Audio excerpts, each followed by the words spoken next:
আসসালামু আলাইকুম, কেমন আছেন সবাই? আমি ওয়ালিউর রহমান আবারও স্বাগত জানাচ্ছি আপনাদেরকে। তো গত 4 দিন ঢাকার বাইরে ছিলাম, সব মিলে মনে হয় 5 দিনই হবে আজকের দিনটা যদি হিসাব করি। তো আসলাম সকালে। তো ব্যাপার হচ্ছে যে বেশ কিছুদিন কিছু ভিডিও মাথায় আসলে কত রকম আইডিয়া ডিগবাজি খায়, সেগুলো আসলে খুব সবসময় শেয়ার করা হয়ে ওঠে না। তো আজ কথা বলতে চাচ্ছিলাম যে ফিজিক্যাল শপের জন্য আপনার ই কমার্সটা আসলে কেন জরুরি, কিংবা আরেকটা ওয়েতে বলতে পারেন যে ফিজিক্যাল শপের জন্য ই কমার্স থাকলে আসলে আপনি কীভাবে এক্সট্রা বেনিফিট পেতে পারেন। তো সেই বিষয়টা যদি বলি, যে আমরা দেখা যায় যে অনেকেই নতুনভাবে ই কমার্স করতে চায়, অনেকেই চায় যে একটা ই কমার্স বিজনেসে আসবে এবং খুব সুন্দরভাবে সেটা নিয়ে বিজনেস করবে। কিন্তু মজার ব্যাপার হচ্ছে অনেকে এটাও জানে না যে আসলে সে কোন প্রোডাক্ট নিয়ে কাজ করবে, কোন ধরনের প্রোডাক্ট, কিংবা তার প্রোডাক্ট স্পেসিফিকেশন কী হতে পারে, তার টার্গেট অডিয়েন্স কারা, তার নিশ কী, আসলে কোনো কিছু সম্পর্কে তার কোনো আইডিয়া নেই। তো এরকম সিচুয়েশন হলে যেটা হয় যে একদম মানে অচেনা পথের পথিকের মতো দেখা যাবে যে আপনি টার্গেট করছেন একটা জায়গায় যাওয়ার, আপনি হয় বেশি চলে গিয়েছেন, না হলে মোটেও যেতে পারছেন না। তো এরকম বিষয়গুলো আসলে অ্যাভয়েড করার জন্য অনেক ধরনের আমরা প্রিকশনস নেই, কিন্তু কথা হচ্ছে যে নতুন যারা যে কোনো বিজনেসে নামে তখন কিন্তু বিষয়গুলো একটু কঠিন হয়ে যায়। আমি বিভিন্ন অনলাইন গ্রুপগুলোতে ই ক্যাব থেকে শুরু করে বিভিন্ন এন্টারপ্রেনার গ্রুপগুলোতে যেটা দেখি ফেসবুকে, এটা অহরহ একটা কমন বিষয় হয়ে দাঁড়ায়। সবাই বলে যে ভাই অনলাইনে সেল করার জন্য বা ই কমার্সের জন্য কার কাছে কি প্রোডাক্ট আছে, প্রাইস দিন বা ছবি দিন, ডিটেলস দিন। ভাই অদ্ভুত ব্যাপার না? মানে আপনি ই কমার্সে সেল করবেন, আপনি নিজেই জানেন না যে আসলে কোন প্রোডাক্ট নিয়ে করবেন। আপনি সবাই যেভাবে ক্যানভাস করে প্রোডাক্ট সেল করছে, আপনি সেখানে যে ক্যানভাস করছেন যে কারোর কাছে কোন প্রোডাক্ট আছে কিনা আমাকে দিন। তো এরকম আসলে বিক্ষিপ্তভাবে ব্যবসা করার চেয়ে না করাই ভালো বলাটা আসলে উচিত হবে না, তারপরে বলবো না করাই ভালো। কারণ আপনার প্রপার প্ল্যানিং ছাড়া আপনি যদি আগান, আপনি কিন্তু বেশ কিছু প্রবলেমে পড়বেন। আর বেশ কিছু প্রবলেমগুলো 1, 2, 3 বলে বলার চেয়ে এটাই বলা ভালো যে আসলে বেশ কিছু প্রবলেমে পড়বেন। তো ঘটনা হচ্ছে যে যখন আপনি ই কমার্স নিয়ে আসলে কোনো কাজ করবেন, আপনি যখন ই কমার্সের মতো একটা বিজনেস করবেন যেখানে আপনার ফিজিক্যাল এক্সিস্টেন্সের চেয়ে আপনার গুরুত্বপূর্ণ হয়ে দাঁড়াবে আপনার ওয়েবসাইট, আপনার অনলাইন প্রেজেন্স, কিংবা আপনার ফেসবুক পেজ, আপনার প্রমোশনাল টুলস, সেরকম জায়গাতে আপনি আসলে ফোকাস কোনটাতে করবেন? আপনি সোর্সিংয়ে ফোকাস করবেন, নাকি আপনি জাস্ট আপনার যেভাবে আপনার মনে হচ্ছে যে আপনি আপনার টোটাল কাস্টমার কেয়ারটাকে চিন্তা করবেন? তো এইখানে আসলে যেটা সমস্যা হয়ে দাঁড়ায়, যে যখন আপনি নিজেই জানেন না যে আপনার টার্গেট অডিয়েন্স কারা, আপনি নিজেই জানেন না যে আপনার মূলত আসলে কারা পারচেস করছে, আপনার মূল ক্রেতা ক্লাসিফিকেশন কি, কিংবা আপনি জানেন না আসলে আপনার প্রোডাক্ট কী। তো এরকম সিচুয়েশনটা আসলে খুব খারাপ একটা বিষয়। সেই ক্ষেত্রে আমি বলবো যে প্রোডাক্ট সোর্সিংয়ের এই প্রবলেমগুলো কিন্তু তাদের জন্য নাই যারা আসলে অলরেডি ফিজিক্যাল শপ খুলে বসেছেন, যাদের নিজেদের একটা দোকান আছে। সোজা কথা, যে হয়তোবা জুতার বিজনেস করেন, কিংবা তিনি হতে পারে কসমেটিক্সের বিজনেস করেন, হতে পারে থান কাপড়ের বিজনেস করেন, কেউ শাড়ির দোকান, কেউ 3 পিস সেল করেন, কেউ হোলসেলার, কেউ রিটেইলার। আপনার সেম বিজনেসটাকে আপনি কিন্তু খুব সুন্দরভাবে অনলাইনে নিয়ে আসতে পারেন। আর এই ট্রান্সফরমেশনটা আপনাকে আপনার ভালো কিছু এক্সট্রা কাস্টমার্স এনে দেবে অনলাইন এবং অফলাইনে। শুরুতে বলি অফলাইনে কীভাবে। অনলাইনেরটা তো সবাই কমনভাবেই চিন্তা করি।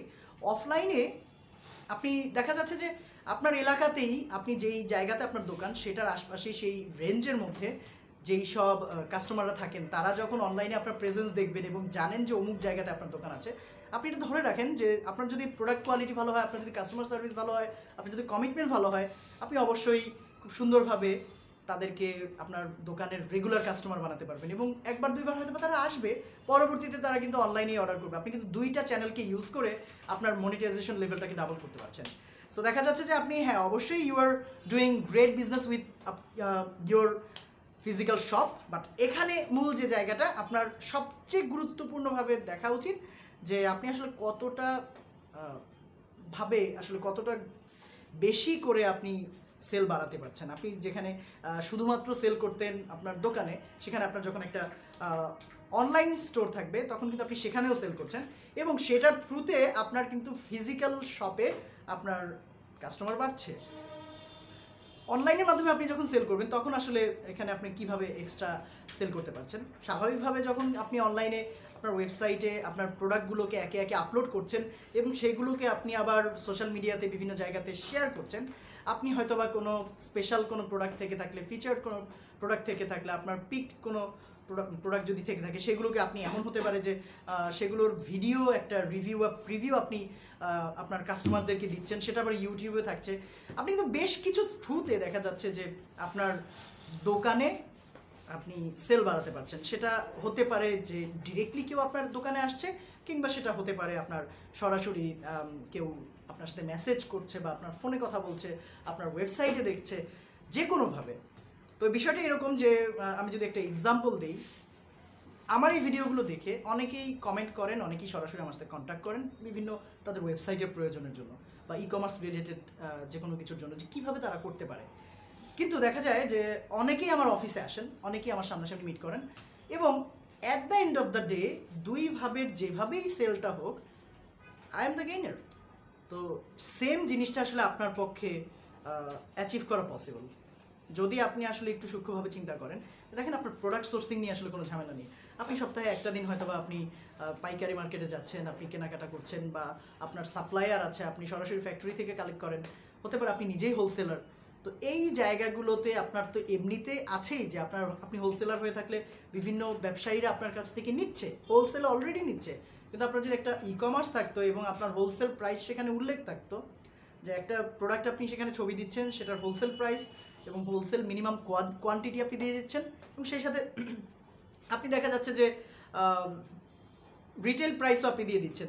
আলটিমেটলি হচ্ছে কি যে আপনি আপনার নিজের টোটাল জায়গাটাকে একটা স্ট্রং ভিত্তির উপরে দাঁড় করাচ্ছেন। তখন কিন্তু আপনার যারা বিজনেসম্যান থাকবে আপনার মাধ্যমে, যারা আসলে নতুন নতুন যদি আপনি হোলসেল বায়ার পেতে চান, সেক্ষেত্রেও কিন্তু আপনার জন্য আসলে এই বিষয়গুলোকে অনেক বেশি আসলে এফেক্টিভ হবে।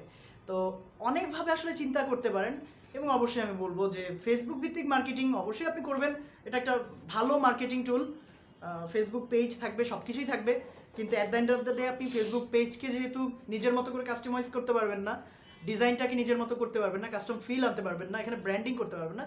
সো আপনি ব্র্যান্ডিং করতে হবে আপনার ফিজিক্যাল শপটাকে, আপনার ব্র্যান্ডিং করতে হবে আপনার ওয়েবসাইটটাকে, আপনার ব্র্যান্ড করতে হবে আপনার অ্যাপটাকে। তো এই জায়গাগুলোর বাইরে আসলে যে জায়গাগুলো আছে সেগুলোকেও যদি একটু ফোকাস দেন, যেমন আপনি অবশ্যই যে আপনার ইনস্টাগ্রাম একটা প্রমোশনাল চ্যানেল হতে পারে। আপনি ইনস্টাগ্রামেও কিছু পোস্ট করছেন আপনার প্রোডাক্টসগুলো, এবং সেগুলোর আপডেট দিচ্ছেন, আপনার শপের আপডেটগুলো আপনি রেগুলার চালিয়ে যাচ্ছেন, এবং আপনি দেখা যাচ্ছে সেই সাথে আপনি ইউটিউবে বিভিন্ন ধরনের প্রোডাক্ট রিভিউ দিয়ে আপনি দেখা যাচ্ছে ডিটেলসগুলো দেখাতে পারছেন। এরকম করে আপনি কিন্তু ইউটিউবের মাধ্যমে আপনি কিন্তু ফ্রি টার্গেটেড অডিয়েন্স আনতে পারছেন। তাদেরকে আপনি পাচ্ছেন যারা আসলে সার্চ দিয়ে আপনার মতো কাউকেই খুঁজছিল।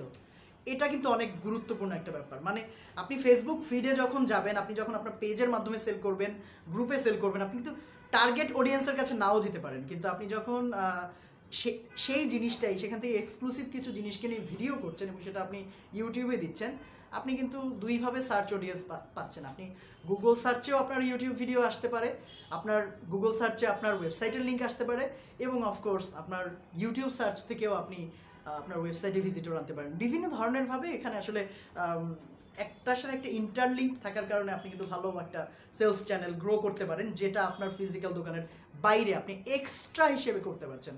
এবং যেহেতু দুটোই আপনার, সো এখান থেকে যেখানেই সেল হোক গেইনার হচ্ছেন আপনি। So that was the idea for today. এখন বিষয়টা আসলে আপনি ভেবে দেখতে পারেন যে কীভাবে আসলে আপনি করবেন। আর সবচেয়ে মজার ব্যাপার হচ্ছে আপনার যে কোনো ধরনের শপ থাকতে পারে, আপনি সেটাকে ইউটিলাইজ করে কীভাবে আপনার সেলসকে মাল্টিপ্লাই করবেন। শুরুতে ডাবল, তারপর আপনি ট্রিপল, এবং যদি কপালে থাকে 4 গুণ 5 গুণও করা পসিবল। তো সেটা ডিপেন্ড করবে আপনি আসলে কীভাবে আপনার স্ট্র্যাটেজিটাকে সাজাচ্ছেন। এবং যেহেতু আমরা আসলে লাস্ট ফেব্রুয়ারি মাসে আমাদের অফারটা ছিল, আজকে যেহেতু লিপ ইয়ার ফেব্রুয়ারি 29 তারিখ, তো আজকে অফারটি শেষ হচ্ছে, যে আমরা 30,000 টাকার মধ্যে দেখা যাচ্ছে একটি স্ট্যান্ডঅ্যালোন ই কমার্স ওয়েবসাইট সাথে একটি অ্যান্ড্রয়েড অ্যাপ করে দিচ্ছি, প্লে স্টোর সাবমিশন সহ দিচ্ছি, বলতে দিচ্ছিলাম। তারপরেও যদি কেউ আসলে কন্ট্যাক্ট করেন আগামী 2-4 দিন পর্যন্ত হয়তো বা এটা এক্সটেন্ড করা যাবে। তো এটা জাস্ট আমরা 30,000 টাকাতে অফার করছিলাম, যেটা পরবর্তীতে আলাদাভাবে এটার ভ্যালু হয়তো বা 50 থেকে 60,000 টাকা হবে টোটাল প্যাকেজটা। সো ভেবে দেখতে পারেন যদি কারো প্রয়োজন হয়, আর প্রয়োজন হলে অবশ্যই সরাসরি আমার সাথে যোগাযোগ করতে পারেন। 09463664448 এই নাম্বারে হোয়াটসঅ্যাপে আমাকে মেসেজ করতে পারেন। So yeah, that's all for today. আর সবাই ভালো থাকবেন, সুস্থ থাকবেন, দোয়া করবেন। আল্লাহ হাফেজ।